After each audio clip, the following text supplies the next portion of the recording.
क्यों महाबली हनुमान जी घनघोर गर्जना करते हुए महाभारत युद्ध में कर्ण को मारने को चले थे।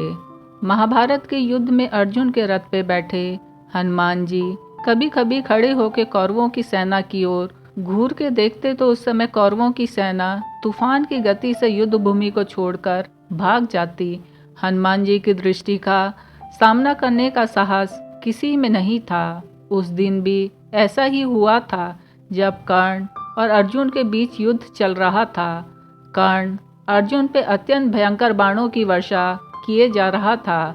उसके बाणों की वर्षा से श्री कृष्ण को भी बाण लग रहे थे, अतः उनके बाण से श्री कृष्ण का कवच कटकर गिर पड़ा और उनके सुकुमार अंगों पर बाण लगने लगे। रथ की छत पे बैठे पवन पुत्र हनुमान जी एकटक नीचे अपने इन आराध्य की ओर ही देख रहे थे। श्री कृष्ण कवचहीन हो गए थे।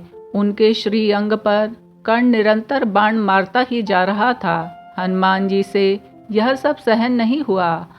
अकस्मात वे उग्रतर गर्जना करके दोनों हाथ उठाकर कर्ण को मार देने के लिए उठ खड़े हुए। हनुमान जी की भयंकर गर्जना से ऐसा लगा मानो ब्रह्मांड फट गया हो। कौरव सेना तो पहले ही भाग चुकी थी, अब पांडव पक्ष की सेना भी उनकी गर्जना के भय से भागने लगी।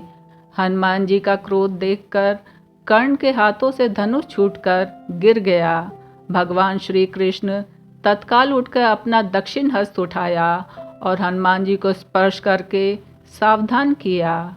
रुको, तुम्हारे क्रोध करने का समय नहीं है।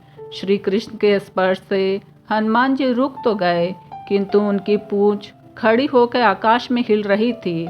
उनके दोनों हाथ की मुट्ठियां बंद थी। वे दांत कटकटा रहे थे और अग्नि नेत्रों से कर्ण को घूर रहे थे। हनुमान जी का क्रोध देखकर कर्ण और उसके सारथी कांपने लगे। हनुमान जी का क्रोध शांत न होता देख श्री कृष्ण ने कड़े स्वर में कहा, हनुमान, मेरी ओर देखो।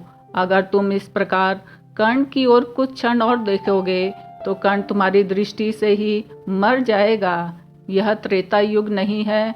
तुम्हारे पराक्रम को तो दूर, तुम्हारे तेज को भी कोई यहाँ सह नहीं सकता।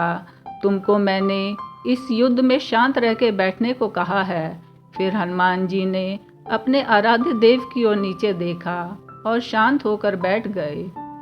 जय जय श्री हनुमान, जय जय श्री हनुमान, जय जय श्री हनुमान।